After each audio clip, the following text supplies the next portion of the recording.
بسم الله والحمد لله والصلاة والسلام على رسول الله وعلى آله وصحبه ومن والاه. إن أصدق الحديث كتاب الله تعالى، وخير الهدى هدى رسول الله صلى الله عليه وسلم، وشر الأمور محدثاتها، وكل محدثة بدعة، وكل بدعة ضلالة، وكل ضلالة في النار. السلام عليكم ورحمة الله وبركاته، and أهلا وسهلا ومرحبا بكم. So inshallah ta'ala, we continue with our reading of the text by Shaykh Sālih bin Abdillāh bin Hamad al-Usaymī, حفظه الله ta'ala. And we mentioned that this is a reading on the text تعظيم العلم, the glorification and the magnifying. Glorification is perhaps not a good translation, but rather the magnifying of ilm, the respecting of knowledge, deeming ilm great. And that is through fulfilling certain etiquette, certain adab, inshaAllah ta'ala, in fulfilling certain etiquette. And so we, Alhamdulillah Rabbil Alamin, I think just in over a month and a half, we have almost completely studied the entire text, inshaAllah ta'ala. And so tonight, inshaAllah ta'ala, we will start with Al-Ma'qid As-Sadis Ashar, with principle number 16. Principle number 16. And so the author, rahimahullah ta'ala, Shaykh Sālih bin Abdillāh bin Hamad al-Usaymī, hafidhahullah,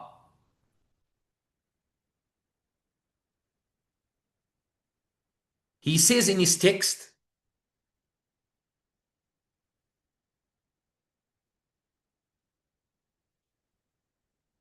last week we did, or last class we did two chapters, and this week inshallah ta'ala we will try our best to squeeze in 3 chapters. So the author rahimahullah ta'ala, Shaykh Sālih bin Abdullah bin Hamad al-Usaymī, hafidhahullah, he says al-ma'qidu sadis ashar. He says principle number 16. Principle number 16 of seeking knowledge. He says توقير مجالس العلم, honoring and respecting the gatherings of knowledge. So توقير, وقر يوقر التوقير. توقير is the مضاف, مجالس العلم مضاف إليه. وإجلال أوعيته, and magnifying and respecting and honoring the vessels and the containers of knowledge. Which refer to what? Which refer to the books and the things that contains knowledge. ما يحفظ فيه العلم من كتاب وغيره. That which contains knowledge, the books of knowledge. So he says in this chapter, in essence, he's going to discuss how to conduct yourself within a circle, a halqa. People generally say halaqa. It's become like the word. People say, I'm going to a halaqa. It's not a halaqa. Halaqa is the jam of someone who shaves, a haliq. A halaq, someone who shaves your hair. The jam of that is a halaqa. Barbers. The word is halqa. But today in common use, everyone says halaqa. I'm going to a halaqa of knowledge. So he says, how do you conduct yourself in a halqa of ilm? توقير مجالس العلم. He says, respecting the gatherings of knowledge. وإجلال أوعيته. And subhanallah, we will realize that we fall short in many of these. We fall short in many of these things. So he says, rahimahullah ta'ala, فَمَجَالِسُ الْعُلَمَاء كَمَجَالِسِ الْأَنْبِيَاء. He says the gatherings of the scholars are like the gatherings of the prophets. Because the Prophet ﷺ said, إِنَّمَا الْعُلَمَاء وَرَثَةُ الْأَنْبِيَاء. The prophets are the heirs, the inheritors, or the scholars are the heirs and the inheritors of the prophets. وَإِنَّ الْأَنْبِيَاء, and the prophets لَمْ يُوَرِّثُوا دِينَارًا وَلَا دِرْهَمًا. The prophets did not leave as inheritance gold and silver coins. إِنَّمَا وَرَّثُوا الْعِلْمِ. They only left behind knowledge. فَمَنْ أَخَذَهُ أَخَذَ بِحَظٍ وَافِرٍ. Whoever acquires that inheritance, he has acquired a great inheritance, a great share. So he says the gatherings of the scholars are like the gatherings of the prophets, because the ulama are the heirs, the waratha of the anbiya. He then says, قال سهل بن عبد الله. Sahal ibn Abdillah, we gave his biography before at Tustari. And this athar comes in Ibn al-Jawzi rahimahullah Sifatu Safwa. It comes in Ibn al-Qayyim rahimahullah's Miftah Dari Sa'ada. It comes in many books. It comes in Tadhkiratu Sami wal Mutakallim of Ibn Jama'ah. قال سهل بن عبد الله. Sahal bin Abdillah said, من أراد أن ينظر إلى مجالس الأنبياء فلينظر إلى مجالس العلماء. Whoever wants to look to the gatherings of the prophets, if you want to see what the gatherings of the prophets would look like, فلينظر, then that person must look إلى مجالس العلماء, to the gatherings of the prophets, to the gatherings of the scholars. Why? يجيء الرجل, a man comes to the gathering, فيقول, and then he says, wait, let me just get my pointer. I think I can. No. Where is that? Isn't there like a pointer here or something? Okay, let me use this. A man comes, فيقول, and he says, يا فلان, oh such and such a scholar, أي شيء تقول, what do you say? أي شيء means which thing. That's literally translated, but it means, what do you say, تقول, في رجل, concerning a man, حلف لامرأته, who has taken an oath upon his wife, بكذا وكذا, that he will do such and such. فيقول, then the scholar then responds by saying, طلقت امرأته, that his wife, that man's wife, that particular wife, she's divorced. ويجيء آخر, another man then comes, another person comes. فيقول, and he asks, ما تقول في رجل, what do you say about a man, حلف لامرأته, who took an oath upon his wife, بكذا وكذا, for such and such. Then the scholar replies, فيقول ليس يحنث, he did not break his oath, بهذا القول, by saying such and such.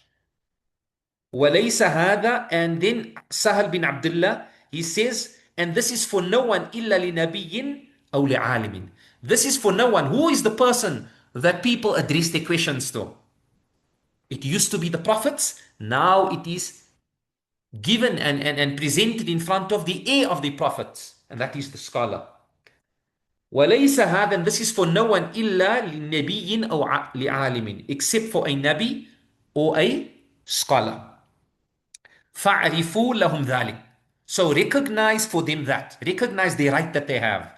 So he's bringing you this athar, this statement from this great alim and zahid, Sahal bin Abdillah, to show to us the magnitude of the gatherings of knowledge, the gatherings where people are learning Quran, people are asking about tajweed and how to recite this verse and this hadith and this fiqh ruling. He's explaining to you, this is what the gatherings of the Anbiya would look like.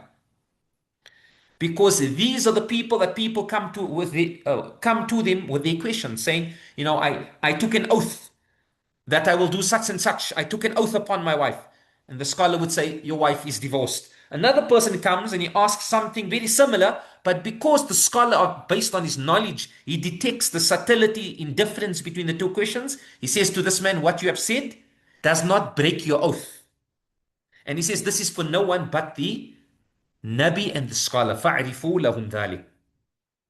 He then says, وَقَالَ مَالِكُ بْنُ أَنَسْ, the great Imam Malik rahimahullah, إِذَا ذُكِرَ Malik, if Malik is mentioned, Imam Shafi rahimahullah said this, if Malik is mentioned among the ulama, فَمَالِكْ النَّجْم, then Malik is the star amongst them. Imam Malik rahimahullah said concerning the gatherings of the ulama, he said, إِنَّمَا جَالِسَ الْعُلَمَاءِ, the gatherings of the scholars, تُحْضَدًا, تُحْتَضًا, they are تُحْتَضًا, they are filled, بالخشوع, with humility, والسكينة, tranquility, والوقار, and awe. إنما جالس العلماء إنما جالس العلماء تحتضن بالخشوع والسكينة والوقار. This is what Imam Malik rahimahullah ta'ala, Imam Malik rahimahullah said. وقد كان مالك رحمه الله And was well known from Imam Malik rahimahullah, إذا أراد أن يحدث, if he wanted to narrate hadith, توضأ, he would first take wudu, وجلس, he would then sit down على صدر فراشه, on the seat that he would sit down. وسرح لحيته, he would comb his beard. وَتَمَكَّنَ مِنْ جُلُوسِهِ, he would make sure that he's sitting firm and he's sitting comfortably. بِوَقَارٍ وَهَيْبَةٍ, in a manner that gives off respect.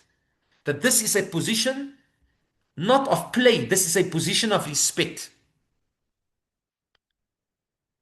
تَمَكَّنَ مِنْ جُلُوسِهِ, he would sit firmly, he would sit بِوَقَارٍ وَهَيْبَةٍ, in an awe-stricken way, where people would have respect. ثُمَّ حَدَّثَ, and then he would narrate hadith. And this is what many of the scholars would do. Now obviously taking wudu, for Imam Bukhari rahimahullah says, every hadith that I recorded in my sahih, I would take a ghusl before doing this. This is the amount of adab and etiquette that they had when they would engage with ilm. Because ilm is not a small matter. Ilm is not a small matter. This, what we are studying and learning, this is the wiratha, this is the inheritance left behind by the prophets. People speak about the work and the effort of the Anbiya. This is the effort of the Anbiya.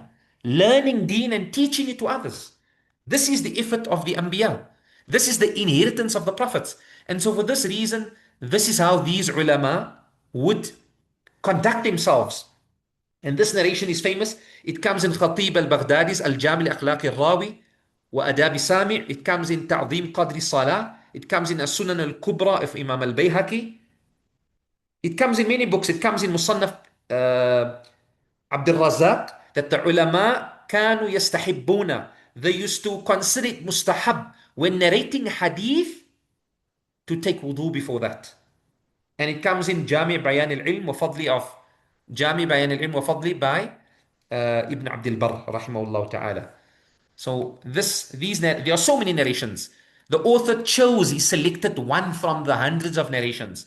وَكَانَ عَبْدُ الرَّحْمَنِ بِن مَهْدِي, Abdurrahman bin Mahdi rahimahullah, great hadith scholar, he is the person that was responsible, who made Imam Shafi rahimahullah author the famous book on Usul al-Fiqh al-Risala.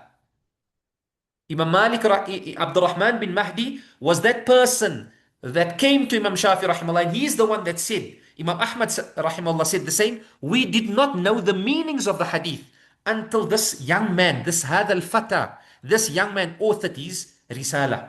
So Imam Shafi rahimahullah wrote his Risala based upon the request of Abdurrahman bin Mahdi. Hence it is called the Risala, the letter, because أرسله وأرسلها إلى Abdurrahman bin Mahdi. He sent it to Abdurrahman bin Mahdi. So Abdurrahman bin Mahdi, and we gave his biography in previous classes, when he would narrate hadith in his class, look at the adab, look at the respect. لا يتحدث بمجلسه. No one would speak in his gathering. لا يتحدث, not لا يتحدث, he would not speak in his gathering. Obviously, that's obviously incorrect. لا يتحدث, the fi'l is majhul. Why? Because there are so many people, we don't need to know all their names. Hundreds of people were there. لا يتحدث, not لا يتحدث, he did not speak. It was not spoken. لا يتحدث في مجلسه. No speaking took place in his gathering. وَلَا يُبْرَى فِيهِ قَلَمٌ, and no pen was sharpened in his gathering. وَلَا يَتَبَسَّمُ فِيهِ أَحَدٌ, and no one spoke, and no one smiled even. No one smiled in his gathering. And this comes in Siyar A'lami Nubala of Imam Dhahabi rahimahullah and many other books.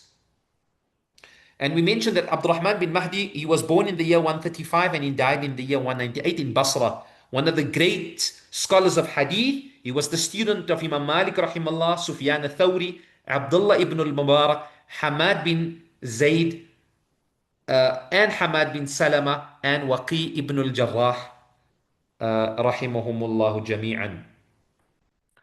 The next one, وَكَانَ وَقِيعُ ibn al-Jarrah fi majlisihi. We all know the famous Waqi ibn al-Jarrah. He's the teacher of Abdurrahman bin Mahdi. He's also the teacher of Imam Ash-Shafi rahimahullah. He is the person that Imam Shafi rahimahullah went to. Differing narrations. Some say that Imam Shafi rahimahullah was walking behind a female and accidentally his eye fell on her foot. Subhanallah, that's accident. Today we look at females and we take enjoyment out of looking out at them. Subhanallah. أين نحن منهم? Where are we in comparison to them? By mistake, his eyes fell on her feet. And he went to his teacher Waqi ibn al-Jarrah and he says, شكوت إلى وقيع سوء حفظي فأرشدني إلى ترك المعاصي وقال إن العلم نور ونور الله لا يهدى لعاصي. شكوت إلى وقيع. I complained to Waqi, this Waqi over here, سوء حفظ, of my bad memory. Subhanallah, Imam Shafi rahimahullah had a photographic memory. He would look at something and immediately memorize it. فأرشدني, and he guided me إلى ترك المعاصي, that I should abandon sin. وقال إن العلم نور, and he said knowledge is light. ونور الله لا يهدى لعاصي, and the light of Allah is not given to a sinner. Waqi ibn al-Jarrah rahimahullah ta'ala lived in the 2nd century, born in the year 128, died in the year 197, from the Atba'u Tabi'in. So you get the Sahaba, then the people who met the Sahaba are called the Tabi'un, and those who met the Tabi'un are called the Atba' Tabi'in. He was min Atba' at-Tabi'in. The teacher of Ashafi, the teacher of Ibn al-Mubarak, the teacher of Ahmad. He took hadith from Sufyan al-Thawri and Sufyan ibn Uyayna. He took from A'mash, he took from Shu'bah. He took from Malik and he took from Imam Abu Hanifa. The scholars say, كان وقي ibn al-Jarrah في مجلسه, in his gathering, كأنهم في صلاة. It was like they were in salah. They were silent. They didn't speak. This is the tawqir that the tullab and the ulama had in the gatherings of knowledge. Not laughing and joking and making fun and speaking while the teacher speaks. You find this today. Students speaking while the teacher is speaking. Students looking around. When someone enters the door of the masjid, everyone's looking who's entering. Students not paying attention, not looking at the teacher. How far are we from these people? That's why Allah blessed them with ilm, and we are devoid of ilm. And this story comes in Sir A'lam al-Nubala. فَعَلَى طَالِبِ الْعِلْمِ, Shaykh Sālih bin Abdillāh bin Hamad al-Usaymī rahimahullah, he said, فَعَلَى طَالِبِ الْعِلْمِ, so upon the student of knowledge, أَنْ يَعْرِفَ لِمَجَالِسِ الْعِلْمِ حَقَّهَا, he should recognize that the gatherings of knowledge have a right. فَيَجْلِسَ فِيهَا جِلْسَةَ الْأَدَبِ, he should sit in the gathering, جِلْسَةَ الْأَدَبِ, a sitting of respect and honor. The word is jilsa and not jalsa. Jalsa refers to an amount. Why do we call a graduation a jalsa? Because it is something that takes place every year. When you add a kasra to the jim instead of a fatha, it shows a manner of sitting. Jalastu jilsat al-alim, I sat like the sitting of a scholar. Jalastu jalsatan wahidatan, I sat one sitting. That's why it's called a raq'ah, because it's one unit and not a rik'ah. So فَيَجْلِسْ فِيهَا جِلْسَةَ الْأَدَبِ, you should sit in the gathering with the sitting of etiquette. وَيُصْغِي إِلَى الشَّيْخِ, and he should attentively, أصغى يُصْغِي, he should attentively listen. Let me just get my pointer again, annotator.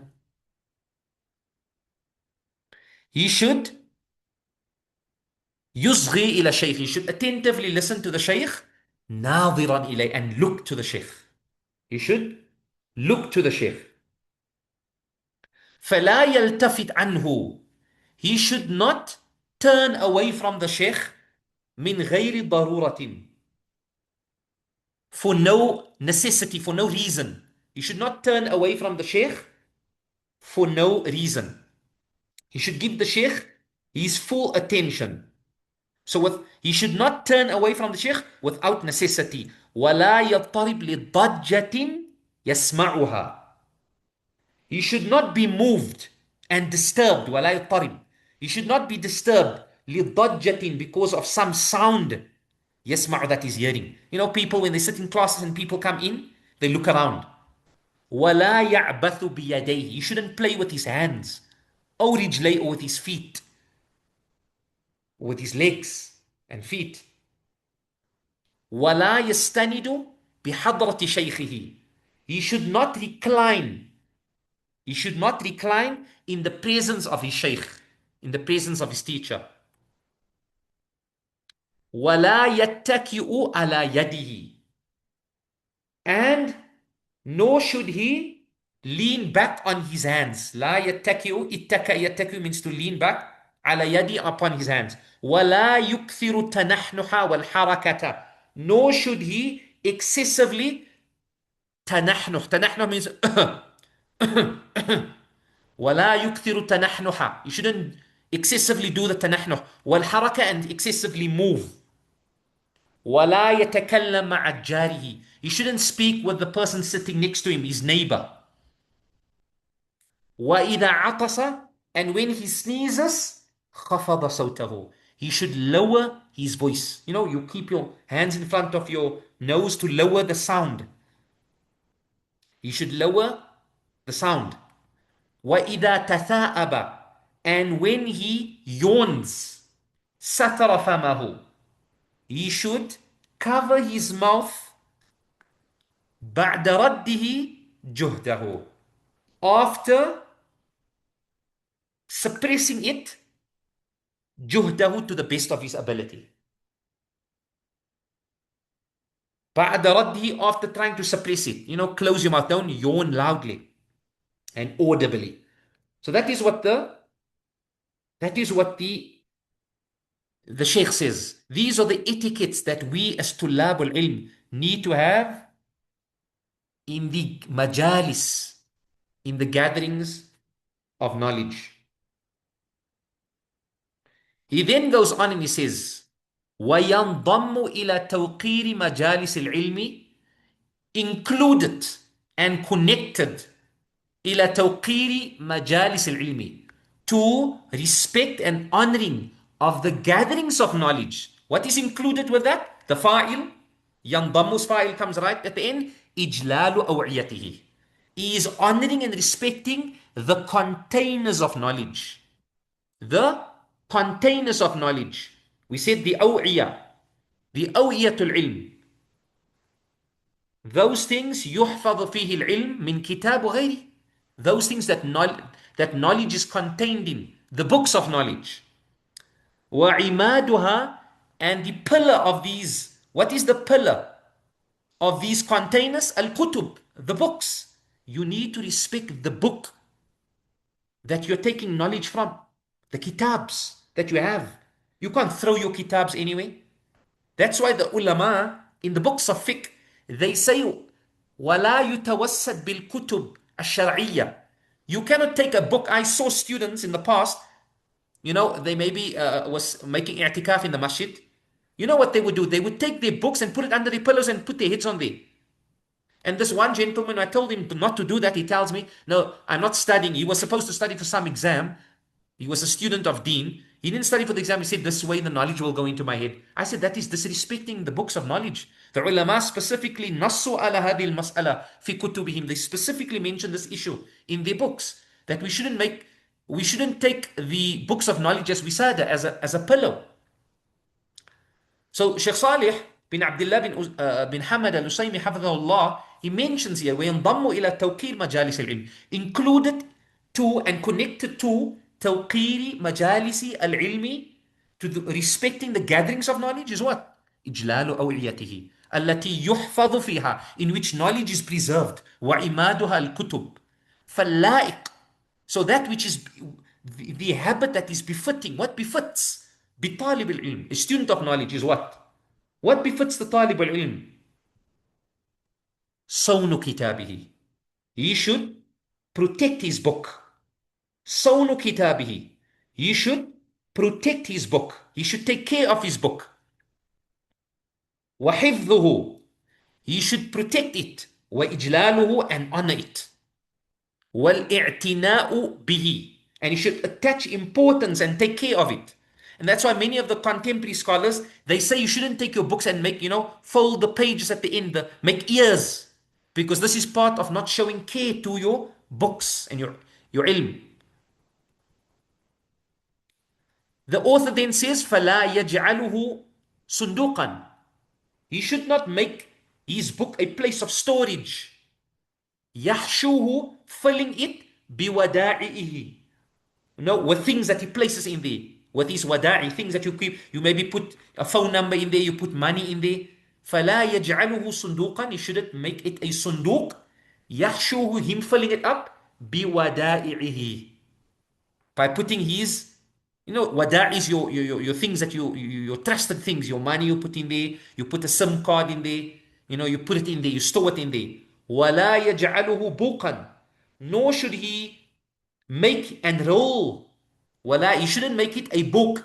A book is something that you blow like a horn, but you shouldn't make it into a tube. When the book is small and it has a few pages, what some tullab do is they fold it like into a tube, right? That is disrespectful. Maybe it's 20 pages. Now you fold it, you walk like that with it in your hand. That's disrespectful. وَإِذَا وَضَعَهُ, and when he puts it down, he puts the book down, وَضَعَهُ بِلُطْفٍ وَعِنَايَةٍ. He puts it down with gentleness and care. This is how you treat your books. This is how you treat your kutub. And obviously at the head of that is the Quran. The Quran should be treated with the most respect. Subhanallah. The author rahimahullah goes on and he says, وَرَمَا إِسْحَاقُ بْنُ رَهْوَيْ. One day Ishaq bin Rahway was a Rahway. Rahway it's Persian made into Arabic. Rahway, like Sibaway. Rahway means Ibn Sabil, the one born on the road. Because his parents went to Makkah and he was born on the way to Makkah. That's why he's called Ishaq, the son of Rahway, the son of the road. That's not his father's name, right? So Ishaq bin Rahway, one of the early scholars, he was from the contemporaries of Shafi'i and Imam Ahmad rahimahullah. In actual fact, him and Ahmad, they took ilm together from Shafi'i. So Ishaq bin Rahway, born in the year 161, died in the year 238. He's an imam in hadith. He's an imam in fiqh. Imam Tirmidhi rahimahullah, in Jami' al-Tirmidhi, whenever he quotes the fiqh of a particular hadith and the opinions on that hadith, he would say, and this is the madhab, the view of Ishaq bin Rahway. This is the madhab of the Ahlul Kufa. This is the madhab of Shafi'i. So he was the teacher of Imam al-Bukhari, Muslim, Tirmidhi, Nasa'i. He took knowledge from Shafi'i. He took knowledge from Abdurrahman bin Mahdi that we mentioned earlier. He took knowledge from Waqi ibn al-Jarrah that we mentioned earlier. A great imam. In actual fact, he had such a love for knowledge that he found out that there was a certain widow, her husband was an alim, he had lots of books, and he got married to that lady just for the books. So Ishaq bin Rahway, a great imam, and many scholars say he was the impetus and the inspiration behind Imam al-Bukhari compiling Sahih al-Bukhari. He said to the students one day, لَوْ جَمَعْتُمْ, if you only could, collate a book that only contains authentic hadiths. And that gave Imam al-Bukhari rahimahullah the inspiration to compile Sahih al-Bukhari. So Ishaq bin Rahway, one day what he did was, Rama, he threw, maybe not threw like how we would throw a ball, but maybe he wildly put down, or like quickly, put down a book. Yawman, one day, he threw a book, kana fi yadi, that was in his hand. Fara'ahu Abu Abdillāh, Ahmad ibn Hanbal. Imam Ahmad rahimahullah saw him because they were companions. They were people who took knowledge together. They were people who they were contemporaries of each other. They studied together. Imam Ahmad rahimahullah, his kunya was Abu Abdillah. That was the name of his son, Abdullah. فَغَضِبَ. Imam Ahmad rahimahullah ta'ala became angry when he saw this. Imam Ahmad rahimahullah ta'ala became angry when he saw this. وَقَالَ, and he said, أَهَكَذَا يُفْعَلُ بِكَلَامِ الْأَبْرَارِ. Is this how we treat the words of the pious? Subhanallah.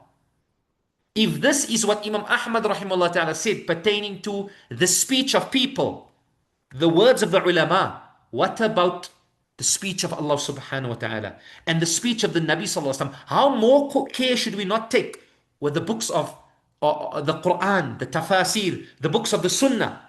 How more careful should we not be, subhanallah? And today, most of the books that we have, Islamic books, they contain ahadith, they contain verses of the Quran. So we should be very careful, subhanallah. One day I remember we had our graduation right now. In the graduation, we have the reading of the final hadith. So I was responsible for bringing the books. So I carried, and those people who studied in the Diyar al-Ulum, they know that the books are quite big. So I carried about 11 or 10 of those books, and I couldn't keep it anymore because it's quite heavy. And I told the Tulab, come here, take your books. And they were taking long. And I went down, and my hands touched the ground. And so a senior teacher, he's not from Cape Town, he's from outside of Cape Town. He said, have respect for the hadith of the Messenger. Why do you lower? So I explained to him that it wasn't done intentional. It was heavy. The students are not taking the books. But like he reprimanded me for, for dropping my hands to the ground, and the books were in my hands. And subhanAllah, this is the adab that the ulama, the Ahlul Ilm have towards knowledge. May Allah Azza wa Jal grant us tawfiq. May Allah Azza wa Jal grant us understanding.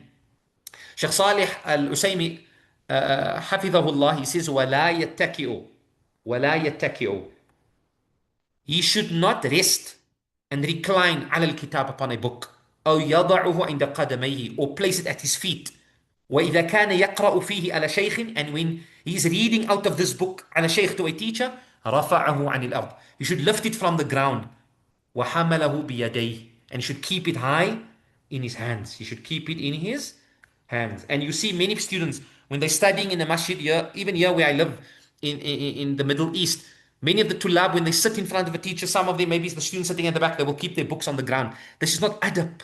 This is not respect when it comes to the books. May Allah Azza wa Jal grant us tawfiq and understanding. Just give me a few minutes, inshallah. I just want to drink a glass of water.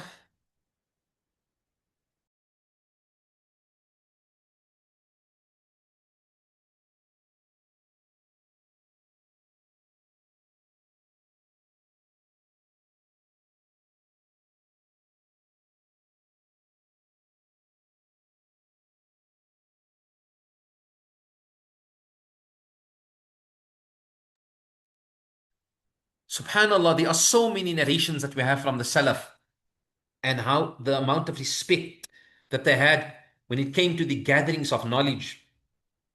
I'll just read a few of these, inshallah ta'ala, to you. Awn bin Abdullah said, قلت لعمر بن عبد العزيز يقال إن استطعت أن تكون عالما فكن عالما فإن لم تستطع فكن متعلما فإن لم تكن متعلما فأحبهم فإن لم تحبهم فلا تبغضهم. فقال عمر بن عبد العزيز سبحان الله لقد جعل الله عز وجل له مخرجا.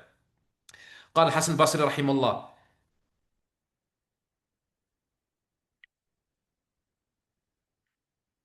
Hassan al-Basri rahimahullah ta'ala said, Man talab al-ilm yurid bihi ma indallah. Whoever seeks knowledge, desiring that which Allah has, kana khayran lahu mimma tala'at alayhi shams. It is better for him than the entire dunya and what it contains. Imam al-Hassan al-Basri rahimahullah also said, Ad-dunya kulluha dhulma. The entire dunya is darkness. Illa majalis al-ulama. Except the gatherings of the ulama. Jami'u bayan al-ilm. Abu Bakr al-Ajuri, العلماء في كل حال لهم فضل عظيم.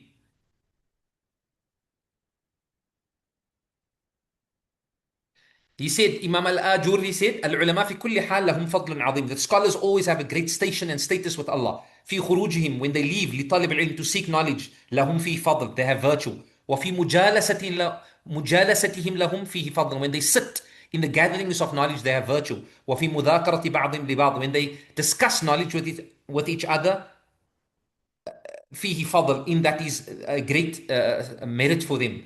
وفي من تعلموا منه العلم لهم فيه فضل. The people who they take knowledge from, وفي من علموه العلم لهم فيه فضل. The people who they teach, in all of this, there is great virtue for them. فقد جمع الله للعلماء الخير من جهات كثيرة نفعنا الله وإياهم بالعلم.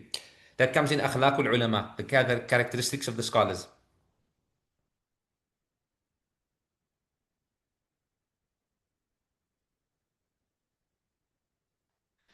Fudayl bin Iyad said, rahimahullah ta'ala, عالم عامل معلم يدعى كبير في ملكوت السماوات. The scholar who practices on his knowledge and teaches others, he is called a great man in the heavens by the angels. This is mentioned in تذكرة السامع والمتكلم by Ibn al-Jama'ah. Sufyan ibn Uyayna, the great Atba Tabi'i, he said, أرفع الناس منزلة عند الله من كان بين الله وبين عباده وهم الرسل والعلماء. The people with the highest station in the sight of Allah are those who act between Allah and the slaves of Allah. Who are they? The prophets and the scholars. Sahal bin Abdullah Tustari, okay, we mentioned that. Imam Shafi rahimahullah ta'ala said, whoever wants the dunya, فَعَلَيْهِ بِالْعِلْمِ. He should seek knowledge. وَمَنْ أَرَادَ الْآخِرَةِ. And whoever wants the akhirah, فَعَلَيْهِ بِالْعِلْمِ. He should seek knowledge. وَمَنْ لَا يُحِبَّ الْعِلْمِ فَلَا خَيْرَ فِيهِ. Whoever doesn't love knowledge, there's no good in him. فَلَا يَكُنْ بَيْنَكَ وَبَيْنَهُ مَعْرِفَةٌ وَلَا صَدَاقَةٌ. Don't befriend such a person and don't come to know such a person. ما أحد أورع لخالق من الفقهاء. There is no person, no one that has more wara' for the creator, Allah Azza wa Jal, than the scholars.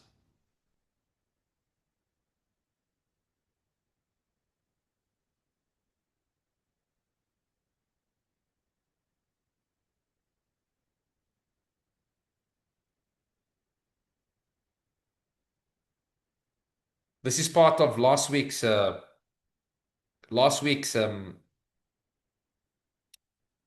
this is part of last week's lesson when we spoke about the virtue of taking knowledge from the teachers, the great respecting the teachers.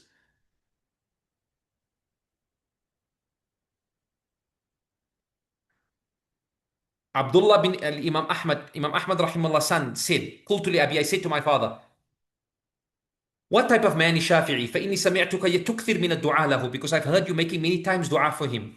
قال يا بني, oh my son, كان كشمس للدنيا. Shafi for us was like the sun to the dunya. وكالعافية للبدن. He was like good health for the body. فهل لهذين من خلف أو منهما من عوض? Is there anything that can replace this and take the place of this? No. سير أعلام النبلاء. يقول ميمون بن مهران رحمه الله, العلماء هم ضالتي في كل بلد. Maymun bin Mehran said, whenever I come in a place, the first people that I seek out, they are the scholars. هم بغيتي إذا لم أجدهم ووجدت صلاح قلبي في مجالسة العلماء. And he says they are the people that I seek out, and they bring peace to my heart when I find their gatherings. ويقول أيضا رحمه الله إن مثل العالم في البلد كمثل عين عذبة في البلد. The example of a scholar in a city is like a spring of sweet water within a land. Imam Sakhawi rahimahullah said, إنما الناس بشيوخهم. People are only known through their teachers. فإذا ذهب الشيوخ فمع من العيش. If the ulama die and the teachers die, then who do we live with?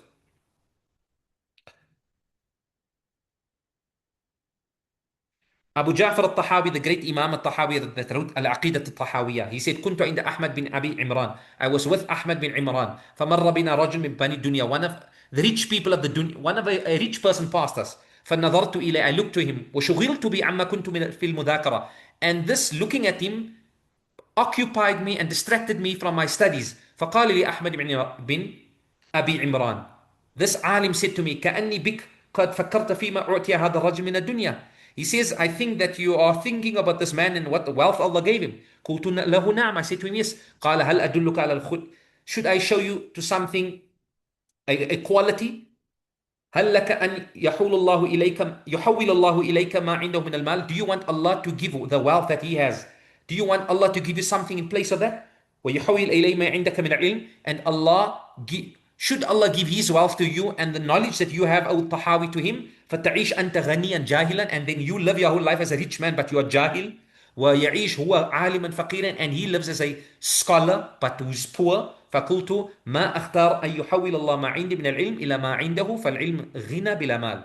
He said, I do not want Allah to take His wealth and give it to me, and take my ilm and give it to Him, because ilm is riches without wealth, and wa'iz, and it is honor, bila ashira, without family, wa sultan, and it is authority, bila rijal, without men to defend you.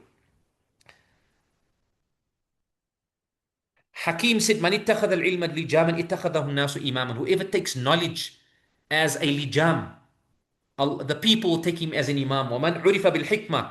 And whoever is known for knowledge, لاحظته العيون بالوقار. People look at you with respect.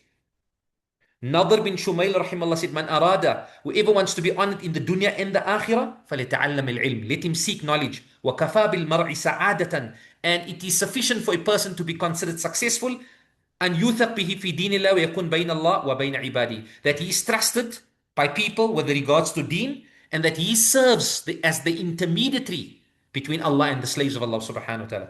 Ibn al-Qayyim rahimahullah said, من نال شيئا من شرف الدنيا والآخرة فإنما ناله بالعلم. Whoever acquires the nobility of this life and the akhirah, he has only acquired it by knowledge. وتأمل ما حصل لآدم Look at what happened to Adam من تمييزه على الملائكة when Allah favored him over the angels واعترافهم له بتعليم له الأسماء كلها, and that the angels admitted that Allah taught him all the names. ثم ما حصل له من تدارك المصيب والتعويض عن سكن الجنة, and what Allah Ta'ala gave him in place of living in Jannah. إنما هو خير له منها بعلم الكلمات التي لقاها من ربه.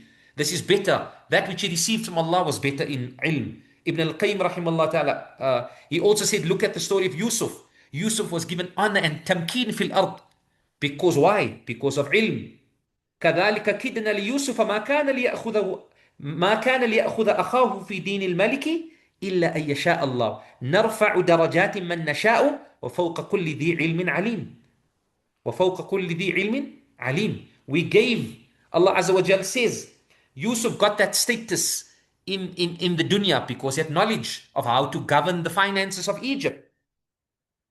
Similarly, Musa alayhi salam, Allah speaks about the knowledge that Allah gave Musa knowledge and Allah honored him through that. Similarly, Sulaiman, he was taught ilm. The ilm of what? Of speaking to animals. Similarly, Dawood, the father of Sulaiman, he was given ilm. The ilm of what? The ilm of making military clothing, and so forth and so on. So Ibn al-Qayyim rahimahullah ta'ala says, al-ulama billah, those people who are knowledgeable about Allah wa amrihi, and about the orders of Allah, hum hayatul wujud wa ruhuhu, they are the source of, they are the life of this existence and the soul of existence. وَلَا يُسْتَغْنَى عَنْهُمْ طَرَفَةَ عَيْنٍ, and we cannot turn away from them for a blink, for the blinking of an eye. فحاجة القلب إلى العلم ليس كالحاجة إلى التنفس في الهواء. The need of the heart to knowledge is not like the need that you have to breathe. بل أعظم, rather the need for knowledge is greater. وبالجملة فالعلم للقلب مثل الماء للسمك. Knowledge for your heart is like water for the fish. إذا فقده مات. When the fish doesn't have it, it dies. فنسبة العلم للقلب كنسبة الضوء العين لها إليها. خير, inshallah. Now we go to the, I think I'll do the next one and then we can stop there, inshallah. The author rahimahullah ta'ala goes on and he says, Al-Ma'qidu Sabi Ashar, principle number 17, Adhab anil ilm. Protecting knowledge, guarding knowledge. Adhab anil ilm. Guarding knowledge. وَالذَّوْدُ عَنْ حِيَاضِهِ, and protecting its hiyad, its surroundings. Protecting its surroundings. The ulama, protecting the books of the scholars, protecting the ulama itself. So protecting knowledge, adhab anil ilm, والذود عن حياضه, and guarding its hiyad, its boundaries. Is everybody still with me?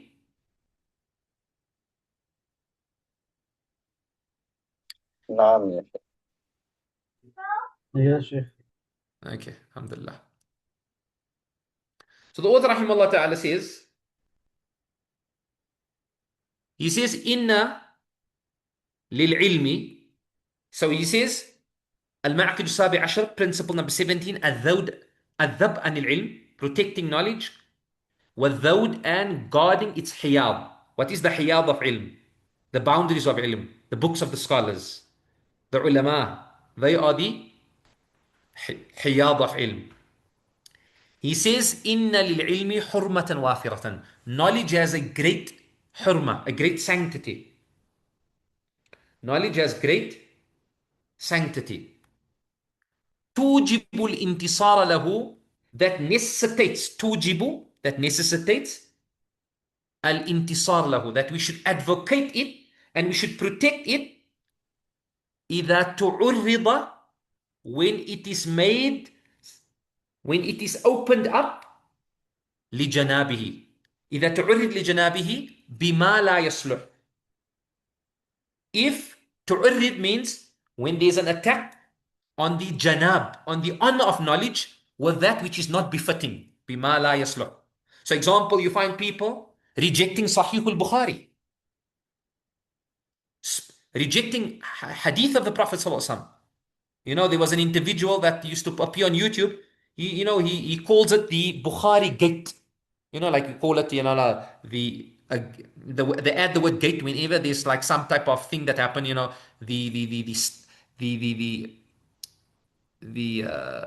what's this thing that they call what's this? Ronald Reagan or something. Yes, the president of America. Something happened under his governance, and they call it the something gate. So if something happens, they say such and such gate. So he calls it Bukhari gate, where he mocks Bukhari and he mocks the hadith and so forth and so on. So this chapter deals with that. What do the ulama do and scholars do? How do they defend the deen when the honor of the deen is brought into question? The scholars of this deen is brought into question. The books of the ulama are brought into question. So he says, Inna lil ilmi hurmatan wafiratan. Knowledge has a sacredness to it, a great sacredness. Tujibu. This sacredness demands from us al-intisar lahu, to aid it, to protect it, إذا تعرض, when it is challenged and attacked, لجنابه, its honor, the janab of this deen, بما لا يصلح, with that which is not befitting. With that which is not befitting. So here, Shaykh Sālih, Hafidhahullah, he's speaking about the importance of defending the deen, refuting. This is part of the deen. When people say things about the deen, so example, there's a group all over the world today. They do not accept the nubuwah of the Prophet ﷺ. They do not accept they accept the nubuwah of the Prophet ﷺ. They do not accept him to be the final prophet. Or there's a group that they say we only follow Quran, not hadith. Then it is the duty of the scholars to defend this and to refute and to write refutations and to release papers and to make lecture and give lectures and to defend the deen, to refute and debunk, so that ilm and the deen is protected. So he says, وَقَدْ ظَهَرَ هَذَا الْإِنْتِصَارِ عِنْدَ أَهْلِ الْعِلْمِ فِي مَظَاهِرِ. He says, وَقَدْ ظَهَرَ هَذَا الْإِنْتِصَارِ. This intisar, this giving victory to the deen, this aiding of the deen, of ilm, of knowledge, this intisar has appeared from the scholars of the deen, عند أهل العلم, from the people of knowledge, في مظاهر, in many ways. It has taken different forms. From among those forms is منها الرد على المخالف. One of the ways that they would protect knowledge is refuting the mukhalif, the one that is going against what we believe or going against the sharia, the one who's contradicting us, the opponent. Refuting ar-rad. And this is part of the deen. This is part of the deen. فَمَنِ اسْتَبَانَتْ مُخَالَفَةُ لِشَرِيعَةٍ. Whoever his mukhalafa, his contradiction against the sharia becomes clear, rudda, he must be refuted. If someone says something, if someone says, you know what, it's jaiz to go to the graves and make dua to the inhabitant of the grave because he's got some special status with Allah subhanahu wa ta'ala, it becomes the duty of the scholars to refute that individual and to bring the people back to Tawheed. If someone is questioning the basic aspects of this deen that we've been reared upon, of Tawheed and the oneness of Allah, and asking Allah alone, and they bring some obscure mas'ala and they say this alim said it's fine and that alim said it's fine, and this shakes the core of our Tawheed, it becomes the duty of the ulama to refute. If someone makes statements that, clearly goes against teachings of this deen, it becomes the duty of the scholars, and not the duty of Tom, Dick and Harry, the duty of the scholars to refute this person. So refuting is not against our deen. It is a part and parcel of our deen. It is a function in our deen to protect this deen. To protect this deen. Because if we listen to kullu man habba wa dabba, everyone who comes and goes and he says something, every Tom, Dick and Harry says something and no one says anything, this deen needs to be protected.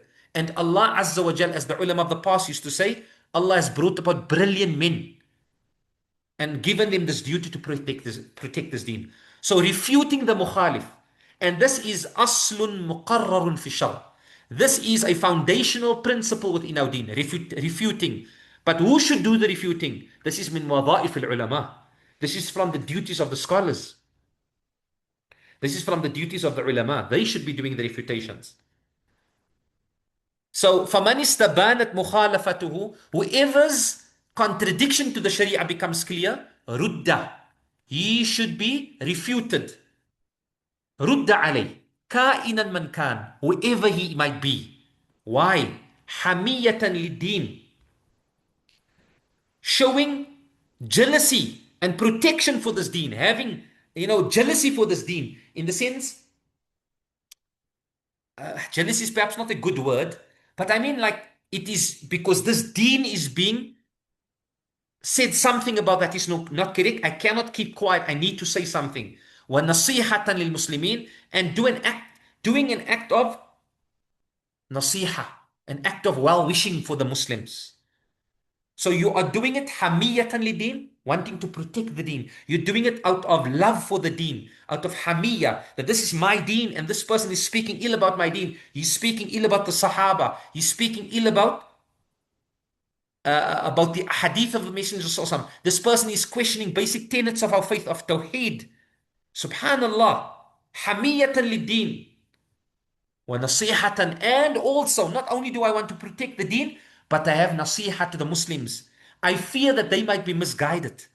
I have good, I want good for them, for the Muslimin. Thus, what do? We refute. And refuting is part of the deen. We have literature, we have books. Early on in Islam, many scholars wrote books on the topic of refuting different groups. So such as Uthman al-Darimi, who's got a book on hadith, a musnad. He wrote a rad ala man. He wrote a rad ala Bishr al-Marisi. And he wrote a rad ala al-Jahmiyyah. These were groups and people who had deviant beliefs in early Islam. He wrote rudud against them. Imam Ahmad rahimahullah has a rad ala zanadiqa. Zanadiqa were people who had deviant beliefs regarding Islam, wal Jahmiyyah. So they have rudud, in which they bring scriptural evidences and rational evidences to protect this deen and to show the falsehood of those people. Ibn Taymiyyah rahimahullah wrote many books. He wrote Al-Istiqama against the deviant Sufis. He wrote Minhaj al-Sunnah, in which he refuted the Shia. He wrote Dar Ta'arud al-Aql wal-Nakal. He wrote an entire voluminous work in which he said there's no contradiction between intellect and revelation. He wrote Tadmuriyah, he wrote the Hamawiyah, he wrote Ar-Rad al-Bakri, he wrote Talkhis al-Istighatha against al-Ikhna'i. He wrote so many books, subhanallah. And many of the scholars, Imam Abu al-Hasan al-Ash'ari wrote Rad, Rudud. Many of the ulama, they wrote Rudud. Why? Because protecting this deen. Even in contemporary times, we find ulama writing rudud against each other. Shaykh Abu al-Hasan, Shaykh al-Bani rahimahullah, and Shaykh Abdul Fattah Abu Ghudda, the Syrian scholar, both of them are Syrians, but they follow different manahij. They would write refutations against each other, not because they hated each other, but because for hamiyatan lideen, because of the love of the deen and wanting nasiha for the Muslims, they would write against each other. Shaykh Al-Ban rahimahullah would write against Shaykh At-Tuwajri regarding the mas'ala of the niqab. They would refute each other, and they would say this man has no knowledge. And when they would visit, and then they would visit each other, they would have the utmost respect, yet they would refute each other. Why? Because my loyalty is awalan ila dinillah azza wa jal, to the deen of Allah subhanahu wa ta'ala. Then I am doing this nasihatan lil muslimin. This is what we should do. It shouldn't be a buddy thing. If my buddy is doing something that is incorrect, that contravenes the teachings of Islam, and he's a scholar and I'm a scholar, I should refute him. But there should be adab and ihtiram in doing so. This is part of the ma'aqid ta'zim al-ilm. This is part of the principles of honoring knowledge. It is adab anil ilm, protecting knowledge, وَالذَّوْدْ أَنْ حِيَاضِهِ, and guarding the boundaries of knowledge. Subhanallah, and the deen. So, Why do the scholars refute? Why do the scholars release papers and say this person is wrong? When Amina Wadud came to Cape Town and spread feminism and all these ill beliefs and saying, subhanallah, I don't want to repeat what this lady said. The scholars came out and they wrote against her. They spoke out against her. They had khutbah and lectures dedicated to refuting her falsehood. This is the domain of the scholars. This is how you protect the Sharia and how you protect the deen. Right? So that the deen remain pure and unadulterated. Knowledge is a dot, and the ignorant came to increase it with the ignorance. So we have great refutations. Imam Malik rahimahullah and Layth bin Sa'd wrote refutations against each other. Layth bin Sa'd was based in Egypt. Malik rahimahullah was based in Medina. And they wrote, the refutation was about Amal Ahl al-Madinah, which I don't want to go into now. Shafis and Hanafis, they wrote against each other, but there was respect, among them. This was because wanting to protect this deen. Wanting to protect this deen, not out of hatred for each other. So that's the first way that we protect this deen. It is through rudud, refutations. Then he says, and I'm going to stop here inshallah ta'ala. He says, and the next one is hajrul mubtadi', abandoning a person of innovation. And that needs some explanation inshallah ta'ala. So we will stop there for tonight. Inshallah. Wa barakallahu feekum.